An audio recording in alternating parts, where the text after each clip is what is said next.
Bismillahirrahmanirrahim. Assalamualaikum warahmatullahi wabarakatuh.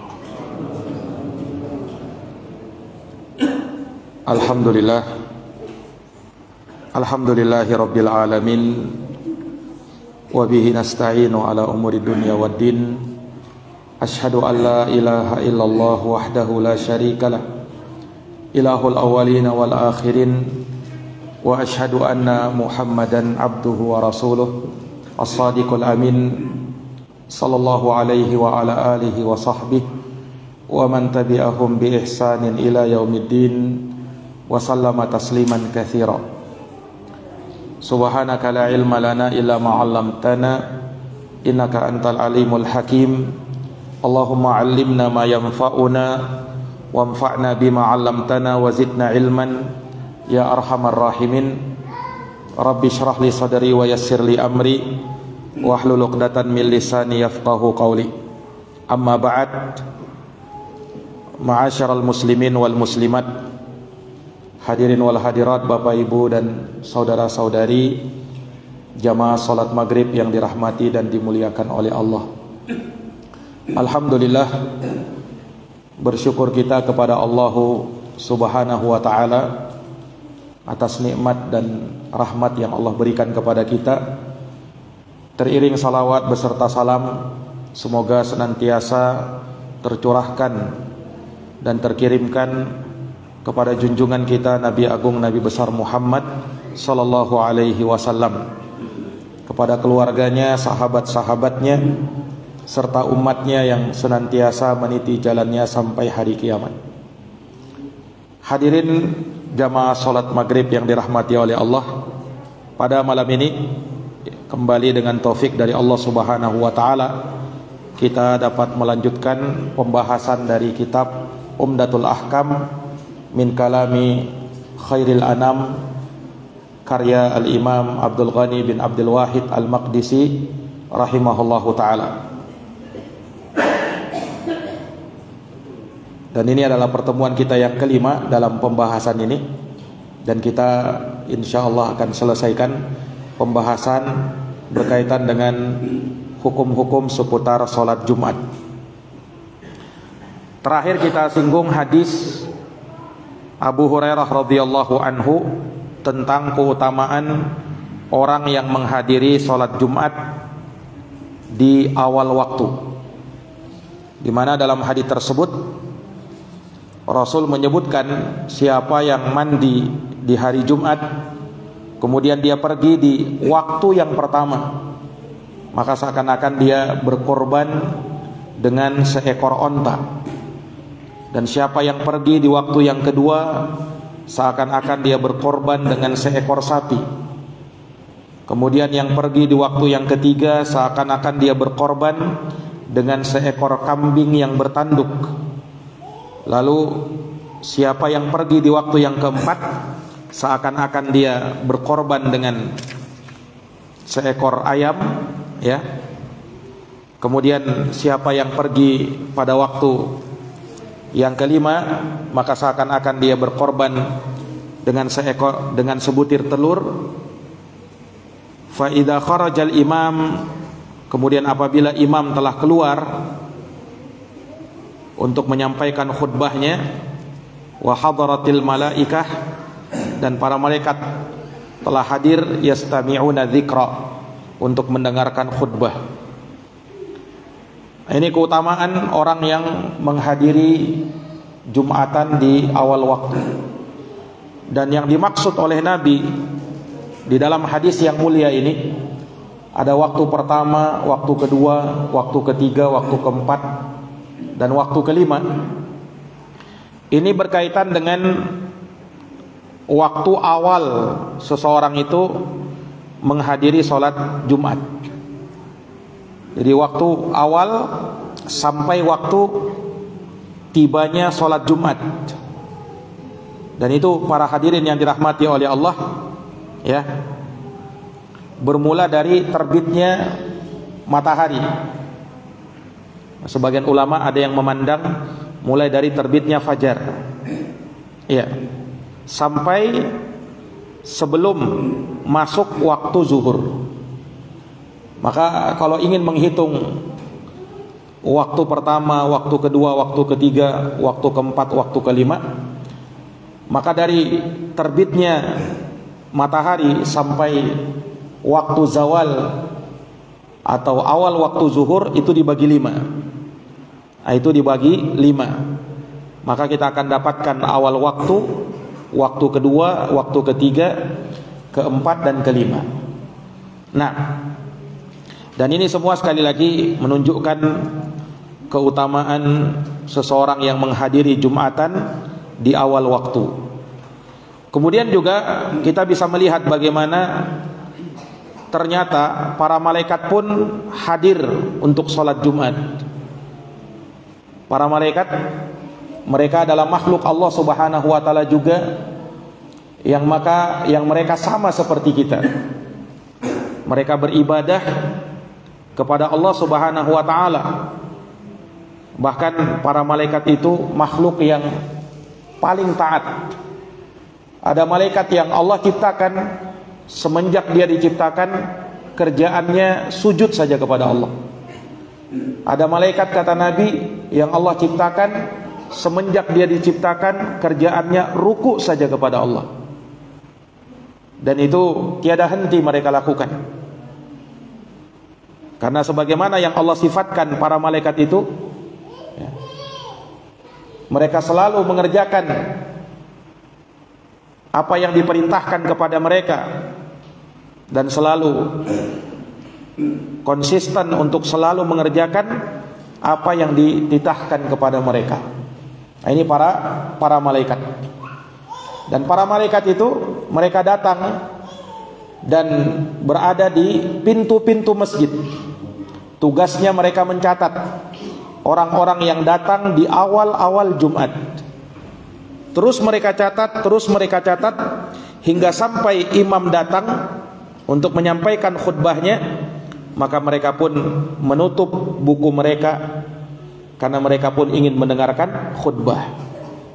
Di sini disebutkan dalam hadis, hadaratil malaikatu yastami'una dzikra. Para malaikat hadir untuk mendengarkan az-zikra. Az-zikra yang dimaksud dalam hadis ini adalah khutbatul Jum'ah. Di dalam Al-Quran Allah menyebutkan fas'au ila dzikrillah idza nudiya lis-salati min yaumil jumu'ah fas'au ila dzikrillah. Apabila kalian dipanggil untuk menegakkan salat Jumat di hari Jumat, maka bersegeralah untuk zikir kepada Allah. Wadarul bai', dan tinggalkan segala aktivitas jual beli. Nah, ini para jamaah yang dirahmati dan dimuliakan oleh Allah Subhanahu wa taala.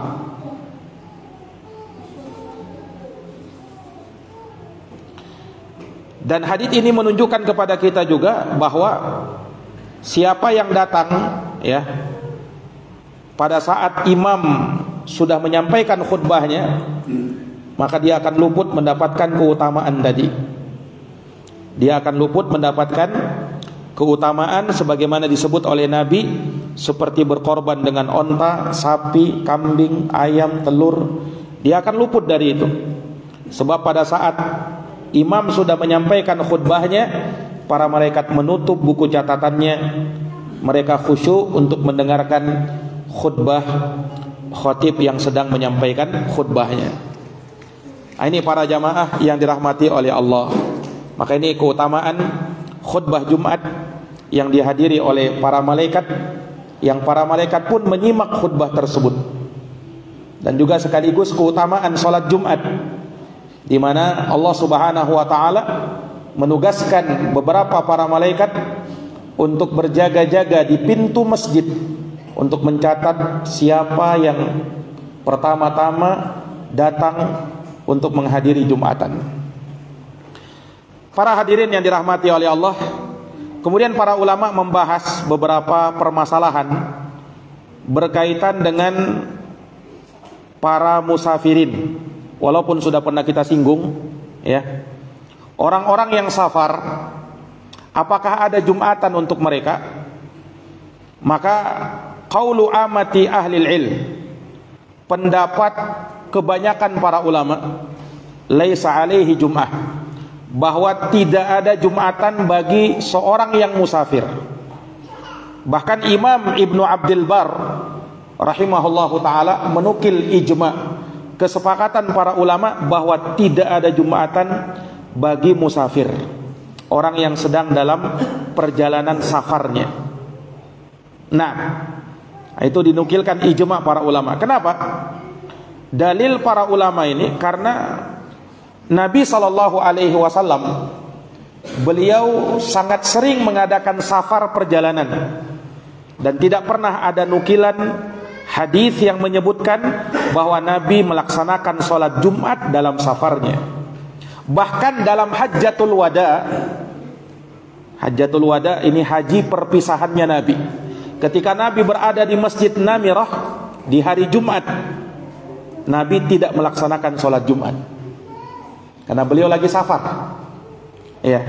Dan beliau melaksanakan sholat zuhur dijamak dengan sholat asarnya, dijamak dengan jamak takdim. Beliau tidak sholat Jumat. Itu dalam Hajjatul Wada, dalam haji perpisahannya Nabi.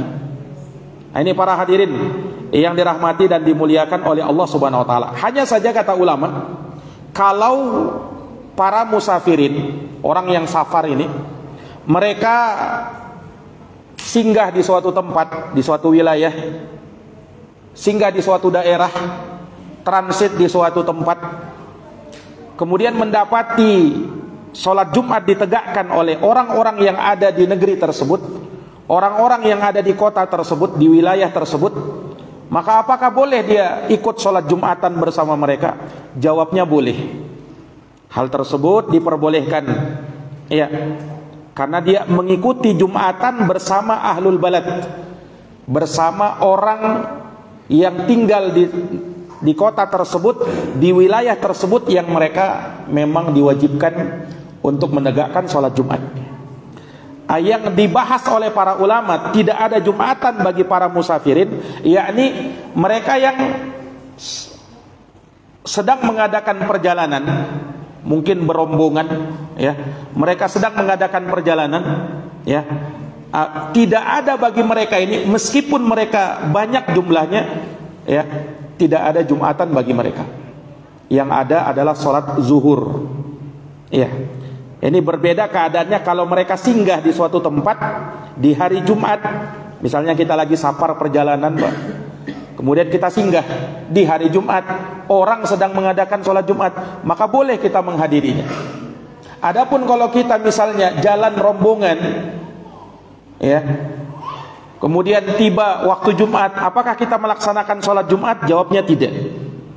Untuk kita sendiri sebagai seorang musafir, dan kita bawa rombongan misalnya, yang ada adalah sholat Jumat, yang ada adalah sholat Jumat. Bahkan sebagian ulama tegas mengatakan kalau tetap ditegakkan Jumatan, maka tidak sah Jumatannya, karena dia sudah melakukan suatu perkara atau suatu amalan yang tidak ada petunjuknya dari Nabi. Dan Nabi bersabda, man amila amalan laisa alaihi amruna fahuwa raddun. Siapa yang beramal suatu amalan yang tidak sesuai dengan perintah kami, maka amal tersebut tertolak, kata Nabi dalam hadis yang diriwayatkan oleh Imam Muslim. Nah, ini para jamaah yang dirahmati dan dimuliakan oleh Allah Subhanahu wa taala. Ini berkaitan dengan para musafirin yang disebut oleh para ulama, apakah ada Jumatan untuk mereka ataukah tidak.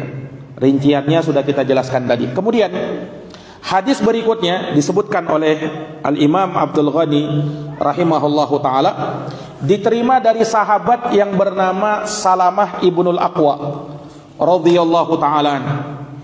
Salamah bin Aqwa ini sahabat Nabi yang mulia. Beliau berkunyah Abu Iyash. Nama lengkapnya Salamah bin Amr bin Sinan bin Abdullah bin Bashir. Al-Aqwa ini adalah laqab dari kakek beliau, yaitu Sinan. Beliau dikenal dengan Salamah ibnul Aqwa. Dan beliau ini adalah sahabat yang menyaksikan bai'atul ridwan, bai'at bersama Nabi di bawah pohon. Ini termasuk peristiwa yang bersejarah, ya. Sewaktu baginda Nabi ingin melaksanakan umroh di tahun ke-6 Hijriah. Waktu itu kota Mekah masih dikuasai oleh kaum musyrikin. Pada saat Nabi dan para sahabat ingin berumroh, karena saking rindunya mereka untuk beribadah di dekat Ka'bah, maka orang-orang musyrikin menghalangi Nabi dan para sahabat. Sampai terjadilah yang namanya Sulhul Hudaybiyah, perjanjian Hudaybiyah di tahun ke-6 Hijriah. Nah, disebutkan bahwa sebelum itu Rasulullah SAW sempat mengutus sahabatnya Sayyidina Utsman bin Affan radhiyallahu anhu untuk bernegosiasi dengan orang-orang musyrikin. Kemudian lama Utsman tidak kembali, tersiar kabar bahwa Sayyidina Utsman ini terbunuh. Maka Nabi SAW kumpulkan para sahabat, karena sahabat terbaik ini telah terbunuh, ya, walaupun ternyata itu berita tidak benar, ya, Utsman tidak terbunuh pada waktu itu. Hanya tersiar kabar bahwa Sayyidina Utsman terbunuh. Maka di situ Nabi mengambil baiat kepada sahabat, sumpah setia sampai mati, berjuang ketika itu, dan mereka membaiat Nabi di bawah pohon. Itu yang dikenal dengan baiatur ridwan. Iya. Nah, kenapa disebutkan baiatur ridwan ini? Karena orang-orang yang melakukan baiat kepada Nabi dalam peristiwa baiatur ridwan ini dipuji di dalam Al-Quran. Di surat Al-Fath ayat 18, Allah berfirman, laqad radiyallahu 'anil mu'minina idh yubayyi'unaka tahtas syajarah. Ingatlah tatkala dan sungguh Allah telah meridhai orang-orang yang beriman tatkala mereka membaiat engkau di bawah pohon. Ini yang dikenal dengan baiatur ridwan. Dan Nabi menyebutkan bahwa tidak ada seorang pun dari sahabat yang membaiat Nabi, ya, di baiatur ridwan yang masuk neraka. Artinya jaminan dari Nabi, mereka semua masuk surga. Dan pada waktu itu yang membaiat Nabi ada sekitar 1.400 orang sahabat radhiyallahu anhum ajmain. Nah, salah satu sahabat yang membaiat Nabi adalah sahabat yang bernama Salamah ibnul Aqwa radhiyallahu taala anhu. Nah, beliau ini orangnya pemberani. Kemudian dalam hal memanah beliau ahlinya, ya. Dalam hal berlari, ya, beliau juga ahlinya. Beliau juga ahlinya. Makanya dalam sebuah peperangan, ya, kaum musyrikin itu sempat kocar-kacir karena ulahnya sahabat Salamah bin Aqwa ini, ya, padahal beliau seorang diri mengejar pasukan musuh yang lagi berkuda. Nah, itu membuat kaum musyrikin pada waktu itu, orang-orang kufar pada waktu itu kewalahan menghadapi sahabat Salamah bin Aqwa ini. Dan dipuji oleh Nabi SAW, khairu rajalatina Salamatu ibnul Aqwa. Sebaik-baik pasukan pejalan kaki kami adalah Salamah bin Aqwa. Orangnya sangat kuat, ya, kalau berlari sangat cepat sehingga bisa menaklukkan musuh dengan sangat cepatnya. Ini para jamaah sekalian. Dan disebutkan keutamaan-keutamaan beliau yang lainnya, ya. Dan beliau meriwayatkan sejumlah hadis dari Nabi SAW, termasuk hadis yang kita mau bacakan ini. Jadi disebutkan bahwa Salamah bin Aqwa, ya, wa kana min ashabis syajarah radhiyallahu an, dan beliau termasuk dari sahabat yang berbaiat di baiatur ridwan, ya. Beliau mengatakan, kunna nusalli ma'a Rasulillah sallallahu alaihi wasallam, bahwa kami, ya, salat bersama Rasulullah sallallahu alaihi wasallam, salat Jumat. Summa nansarifu, kemudian selesai salat Jumat, walaysa lil hitani dhillun nastadhillu bih, dan ketika itu dinding-dinding, ya, tidak ada bayangannya, belum ada bayangannya yang kami bisa berteduh di bawah bayangan atau naungan tersebut. Ini Salamah bin Aqwa menyebutkan hal ini untuk menunjukkan bahwa ketika Nabi melaksanakan sholat Jumat bersama sahabat, itu Nabi melaksanakannya di awal-awal waktu, sehingga selesai Jumatan, ya, mereka melihat dinding-dinding rumah, ya, atau pagar-pagar rumah belum ada bayangannya. Artinya matahari masih tinggi ketika itu. Matahari masih tinggi ketika itu, sehingga untuk mencari teduhan, ya, di hari yang panas mereka tidak menemukannya. Nah, wa fi lafdin, dalam sebagian lafaz diriwayatkan oleh Imam Muslim, kunna nujmi'u ma'a Rasulillah sallallahu alaihi wasallam. Kami pernah melaksanakan salat Jumat bersama Rasulullah sallallahu alaihi wasallam idza zalatis syamsu, apabila matahari sudah tergelincir sedikit ke arah barat. Inilah waktu zawal, saat matahari tepat di tengah langit kemudian bergeser sedikit ke arah barat, itulah waktu zuhur, dan itulah waktu sholat Jumat. Iya, disebutkan bahwa kami melaksanakan sholat Jumat di waktu itu. Thumma narji'u, lalu kami selesai dari sholat Jumat, kami kembali ke rumah-rumah kami. Fanatatabba'ul fai'a, lalu kami mencari fai'. Fai' ini dalam bahasa Arab artinya bayangan yang pertama muncul pada waktu zawal. Pada waktu zawal, yakni pada waktu zuhur, di saat matahari mulai bergeser sedikit ke arah barat. Nah, ditahu, kita pernah jelaskan bahwa terkait dengan waktu sholat, ya, bahwa pada saat matahari tepat di atas langit, tepat di tengah langit, ya, tepat di tengah langit, itu waktu terlarang mengerjakan sholat. Dan itu, ya, beberapa menit sebelum zuhur. Nah, ketika matahari tepat di tengah langit, itu waktu terlarang, tidak boleh sholat waktu itu. Ketika matahari sudah mulai bergeser ke arah barat sedikit, ya, maka muncul bayangan. Ketika itu muncul bayangan, kalau kita tancapkan kayu pada saat matahari terbit, ya, dari arah timur tentunya, ya, maka ketika kita tancapkan kayu, maka panjang atau bayangan kayu itu otomatis ke arah barat, ya kan? Jika matahari terbit dari arah timur, ya kan, maka bayangan benda akan ke arah barat. Nah, bayangan benda ini akan semakin berkurang seiring dengan meningginya matahari, ya kan, meninggi. Pada saat matahari tepat di tengah langit, maka bayangan hilang. Bayangan sudah hilang. Kenapa? Tepat di tengah langit. Nah, ketika matahari sedikit bergeser ke arah barat, sedikit saja, maka bayangan muncul kembali.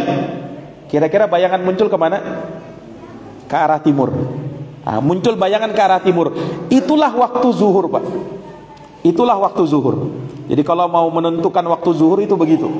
Ya, kalau misalnya, ya, tidak ada jam, kita berada di tengah hutan misalnya, ya, atau di daerah di tempat yang kita tidak tahu cara melihat waktu, tidak ada jam, ya, tidak terdengar suara azan, nah, kita bisa menentukan waktu seperti itu. Nah, disebutkan di sini oleh Salamah bin Aqwa bahwa selesai Jumatan kami mencari fai', ya, mencari bayangan yang pertama muncul di saat matahari sudah sedikit bergeser ke arah barat. Kami mencari itu. Nah, ini menggambarkan kepada kita bahwa Nabi Sallallahu Alaihi Wasallam dalam hadis yang sahih ini diriwayatkan oleh Bukhari dan Muslim, Nabi itu menjalankan sholat Jumat itu di awal waktu. Nabi menjalankan sholat Jumat itu di awal waktu. Dan beliau menjalankan sholat Jumat itu tentunya berjamaah. Tentunya berjamaah. Ini para jamaah sekalian, bahkan disyaratkan Jumatan itu berjamaah. Kata Imam Ibnu Rushdin, rahimahullahu taala dalam kitabnya Bidayatul Mujtahid, kata beliau, ittafaqal kullu ala anna min syartiha al jamaah. Sepakat seluruh ulama bahwa syarat Jumatan harus dilaksanakan berjamaah. Maka tidak ada istilahnya Jumatan itu sendirian, tidak ada. Nah, yang namanya Jumatan itu berjamaah. Nah, ulama berselisih pendapat minimal jamaah Jumatan itu berapa orang. Nah, ini ulama beda pendapat, Pak.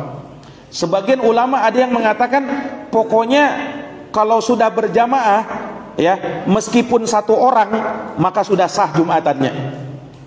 Nah, kalau di madhab al-Imam Syafi'i, Imam Syafi'i mensyaratkan 40 orang baru sah Jumatan. Kalau belum 40 orang, baru 39 misalnya, maka belum boleh melaksanaan Jumatan.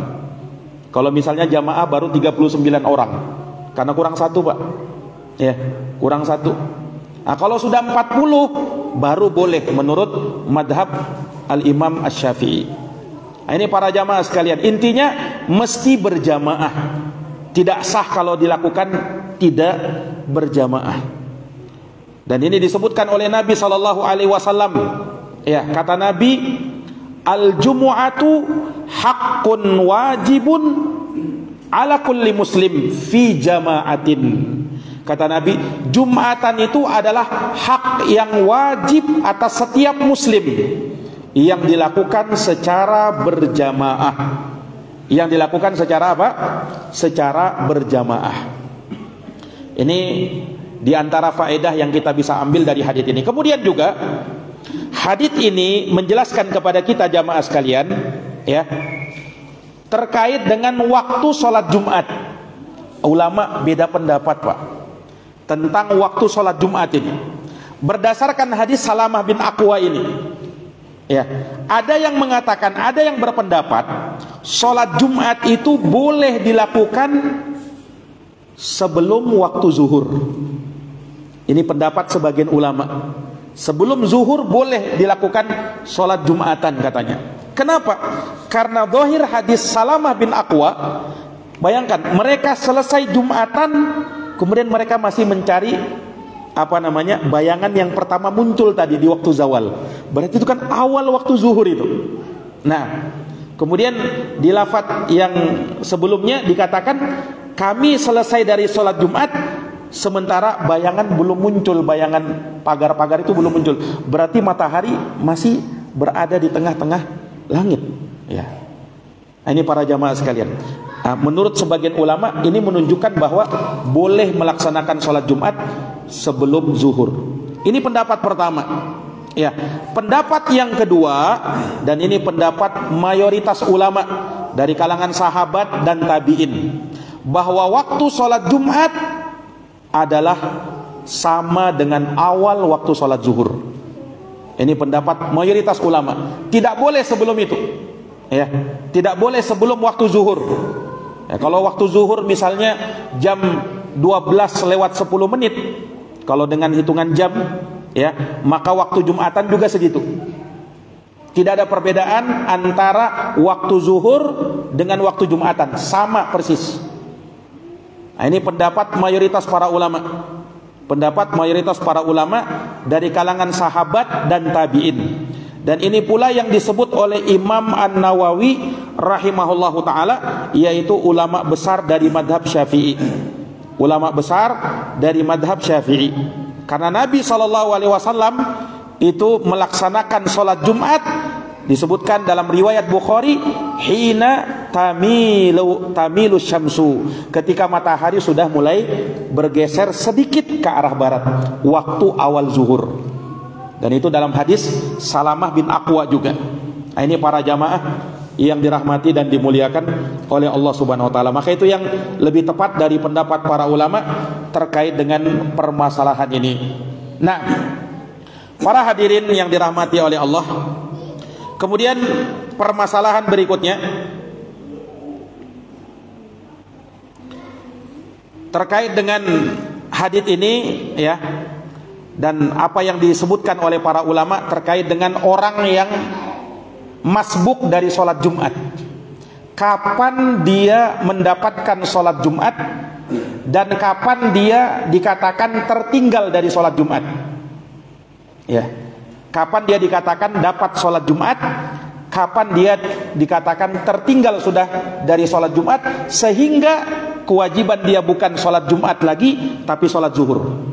Ya, para ulama berbeda pendapat di dalam hal ini. Namun pendapat kebanyakan para ulama, jumhur mayoritas para ulama dari kalangan sahabat dan tabi'in, dan ini juga pendapat imam yang tiga, yaitu Imam Malik, Imam Syafi'i, dan Imam Ahmad bin Hambal. Dari kalangan sahabat, pendapatnya sahabat Ibnu Mas'ud, Ibnu Umar, dan Anas bin Malik radhiyallahu anhum. Mereka semua berkata bahwa minimal sholat Jumat itu kau dapati bersama imam 1 rakaat. Maka kau dikatakan telah mendapatkan Jumatan. Jadi kalau masbuk, minimal masbuknya 1 rakaat. Artinya apa? Kalau masbukmu 2 rakaat, sholat Jumat kan cuma 2 rakaat. Masbukmu 2 rakaat, kau dapati imam ya sudah sujud di rakaat kedua. Ya, maka apa yang mesti dilakukan? Datang sujud bersama imam ya, setelah takbiratul ihram tentu saja. Kemudian pada saat imam salam, dia sholat 4 rakaat. Karena tidak mendapati sholat Jumat, dia qadha dengan sholat zuhur. Jelas ini? Maka minimal orang itu ya bisa mendapatkan Jumatan kalau dia datang di masjid. Ya tentu khutbah sudah selesai ya kan? Khutbah sudah selesai ini. Dia punya uzur misalnya ya. Dia punya uzur, punya suatu kendala, akhirnya terlambat datang Jumatan. Ya, maka dikatakan dia dapat Jumatan kalau dia sempat dapat ruku bersama imam di rakaat kedua. Karena ukurannya dapat 1 rakaat apa? Dapat ruku bersama imam. Kata Nabi, man adrakar rakaah faqad adrakar rakaah. Siapa yang mendapatkan ruku bersama imam, maka dia dapat 1 rakaat. Ya, jadi minimalnya itu di rakaat kedua dia dapat ruku bersama imam.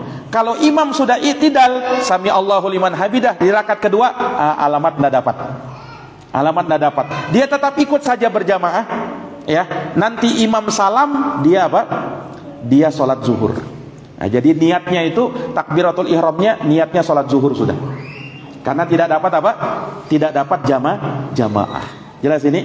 Ini para jamaah yang dirahmati dan dimuliakan oleh Allah Subhanahu wa taala, dan mereka berdalilkan dengan hadis riwayat Bukhari Muslim yang tadi kita sebutkan dari Abu Hurairah, man adraka rakaah minas shalah faqad adrakas shalah.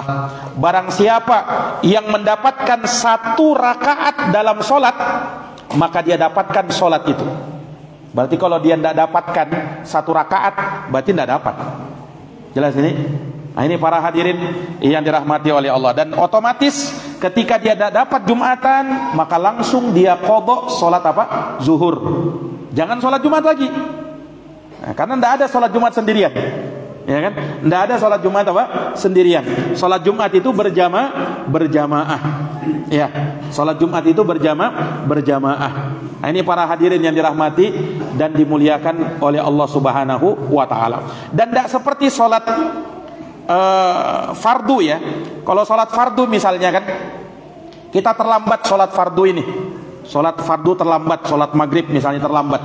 Kemudian kita rombongan. Terlambat. Kita kan bisa sholat bentuk jamaah kedua ya kan. Kita bisa bentuk jamaah kedua. Beda dengan Jumatan Pak. Kalau Jumatan ya tidak dapat misalnya 1 rakaat bersama imam, walaupun mereka rombongan, mereka tidak sholat Jumat, tapi sholat apa? Sholat zuhur. Mereka boleh sholat berjamaah, tapi sholatnya sholat zuhur, bukan sholat Jumat. Ya, karena Jumatan sudah selesai. Ini para hadirin yang dirahmati dan dimuliakan oleh Allah Subhanahu wa taala. Ini dari pembahasan yang disebutkan oleh para ulama. Taib.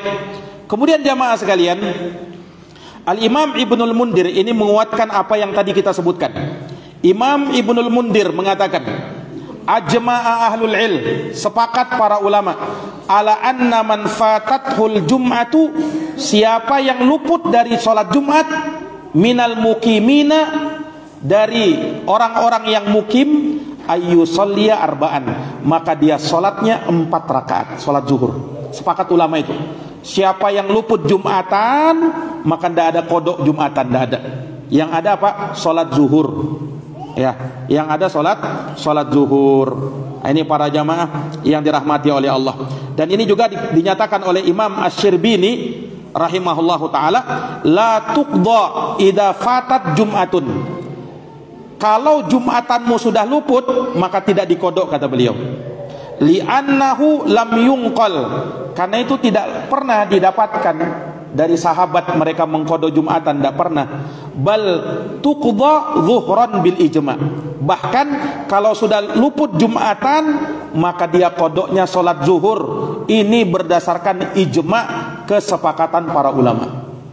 Berdasarkan ijma' kesepakatan para ulama. Jadi hukumnya sama seperti orang yang tidak wajib Jumatan. Anak kecil, budak, wanita, orang sakit, ya kan? Mereka kan tidak wajib Jumatan, 4 orang ini.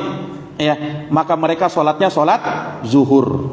Mereka sholatnya sholat zuhur. Nah, ini para hadirin yang dirahmati dan dimuliakan oleh Allah Subhanahu wa taala. Kemudian juga dari pembahasan yang disebut oleh para ulama, karena awal waktu Jumatan adalah awal waktu zuhur, maka berdasarkan ini juga mayoritas ulama, jumhur ulama berkata, akhir waktu Jumatan, akhir waktu sholat Jumat adalah dengan berakhirnya waktu sholat zuhur. Dengan berakhirnya waktu sholat zuhur.